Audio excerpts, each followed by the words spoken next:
So the film starts while showing a girl. She is a nice novelist. Her name was Jennifer Hills. She used to write nice novels. For this, she wants a silent and peaceful place. It means there is peace everywhere. She will stay there alone and will write novels. That's why she shifts to another place. She rents an old house. Its owner was an old man and it was in a deserted area. She was going to her house, but she forgets the way. On the way, she meets 3 boys.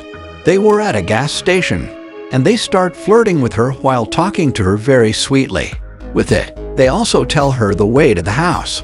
Like this, those boys also come to know the address of her house. Well, Jennifer reaches her house. She was liking the silence of her house. She sets her things and organizes everything there. Then she sits and starts writing a novel. She was enjoying the environment of the place. At night, she was talking to her friend. Meanwhile, she hears a voice. It was coming from a storeroom outside her house. She goes there to check, but there was none. It was just the noise of the air. She again sits, but her drink falls on her clothes, so she goes to the washroom to wash her clothes. There was someone recording her secretly. The next morning, she returns from jogging. On the way, she sees an old broken house. She gets shocked after seeing it. She comes out and returns to her house. Coming home, when she sees the sink, it was damaged. Dirty water was coming from it. She immediately calls the plumber. The plumber repairs the sink and Jennifer thanks him. Then we see those 3 men. One of them was named Stanley. He is the one who was recording Jennifer in the washroom. He also shows this recording to his other companions. He was a strange boy, and the plumber was also there. The plumber went to Jennifer's house to repair the sink. He tells them, Jennifer talked to me nicely. They think she lives alone, and we will also go to her house and will get benefit from it. Now they start planning about it. They all have wicked minds. Going there, they throw a dead bird in front of her house. Jennifer comes out. She notices the noises again coming from the storeroom. She goes towards it, but till then those 4 boys have gone inside her house. Now Jennifer comes inside the house, but she doesn't know about those boys. They ask Jennifer, why you live alone here? Why did you come here? Jennifer tells them to write a novel. One of the boys named Johnny. He asks Jennifer to drink. He hurts her with a baseball bat. He asks her to show her teeth and tortures her. He asks her to remove her teeth. The other 3 were throwing the matchsticks on her. They were making fun of her. Jennifer immediately runs from there and moves to the forest. She meets a sheriff in the forest. There was a boy with sheriff. Sheriff asks him to go. I will go with Jennifer to her house to see what happened. But here the problem will increase more, because the sheriff was also included with those boys. The sheriff goes with Jennifer to her house. Going home, he locks the door. He behaves strangely with Jennifer. With it, he calls someone. They were none other than those 4 people.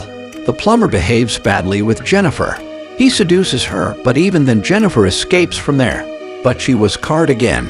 This time, including Sheriff, the other 4 also do bad things with Jennifer.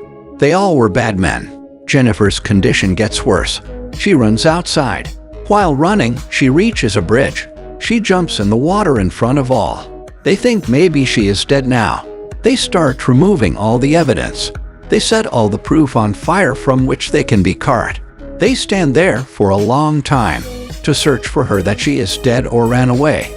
But they didn't see anything. They see and affirm that she is dead and we can go from here. They leave from there. The sheriff goes to his house. There we see his wife and his daughter. How wicked man was he? He was shameless. He didn't even think about his daughter. They search for Jennifer for many days, but they didn't get any news. They don't even get Jennifer's body. One day, the plumber tells them he has seen the soul of Jennifer. They come to know the recording they recorded at that time. Someone has stolen it. They all become aggressive, but now they will go through what they have done. Because you note it for Tart. When the night appears, someone throws a dead bird towards their house. As they threw towards Jennifer's house, with it, the slipper of Jennifer. On another side, the sheriff finds a tape onto Stanley's name was written. The sheriff comes in anger. He thinks that Stanley has kept this. He goes and stabs the tape in Stanley's mouth. Stanley says, I haven't done all this. You should be worried about the plumber. He has disappeared for many days. Maybe he has done this. He will be guilty that he has told us that Jennifer talked to him nicely. That's why it comes to our mind to visit Jennifer's house. Now we should search for the plumber and kill him. Sheriff says okay, then find him. Before this, the sheriff also kills the innocent old man. Jennifer was living on rent in his house. How would he know that where Jennifer is? They have done this so this old man will not tell anybody that Jennifer is missing. Now the question is, they didn't find the plumber, so where was he? He was in the house of Jennifer. Jennifer makes the plumber faint while putting the rope in his neck. On another side, Stanley's companion hears the sound of music. Now Stanley and his companion go to search for the place. They reach in that strange and broken house. Jennifer has seen it. Stanley and his companion go inside. Stanley's friend goes inside the house from the door, and Stanley tries to go inside the house from the backyard. It was from inside the forest. Jennifer was ready in the forest to take revenge on all of them. Stanley sees Jennifer. He moves towards her, but his foot is stuck in a trap. He screams and calls his friends.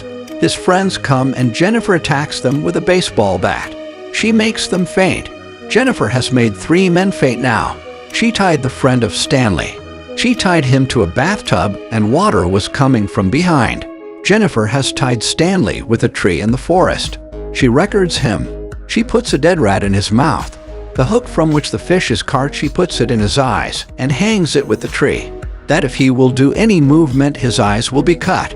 Meanwhile, Jennifer cuts the fish in pieces and places its organs on Stanley's face, so the eagles and crows will come and eat it from his face, and he will feel pain. Now the scene shifts to the friend of Stanley. He says to Jennifer, "Forgive us. We know we have done a mistake." But Jennifer will not accept this time. She dips him into the bathtub. Then she pours acid into the water of the bathtub. She has hanged him onto wooden sticks. She takes out a wooden stick. The boy falls into the water. His body and face starts burning. On another side, the condition of Stanley also gets worse, because the crows were eating from his face.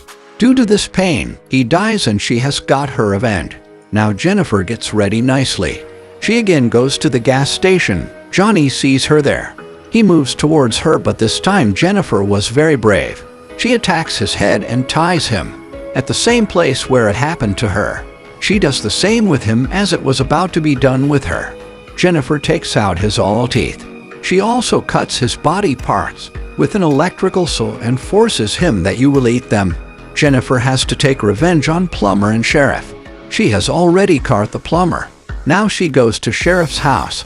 She kidnaps his daughter when sheriff sits in his car. Jennifer also sits in his car. She attacks and faints him. When sheriff comes to his senses, he sees he is tied on a wooden plank. A plumber is also in the room but faint. Now Jennifer ties a gun in plumber's hand that it will shoot a bullet automatically. With it, 2 people will be killed with 1 shoot. Jennifer was waiting while sitting outside, that when he will come to his senses, and this will happen.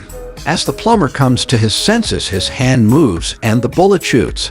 It shoots at the back of sheriff. The same bullet also shoots at the plumber, and he dies. While sitting outside, Jennifer was getting happy that she has taken her revenge. With it, part 1 of this movie ends here.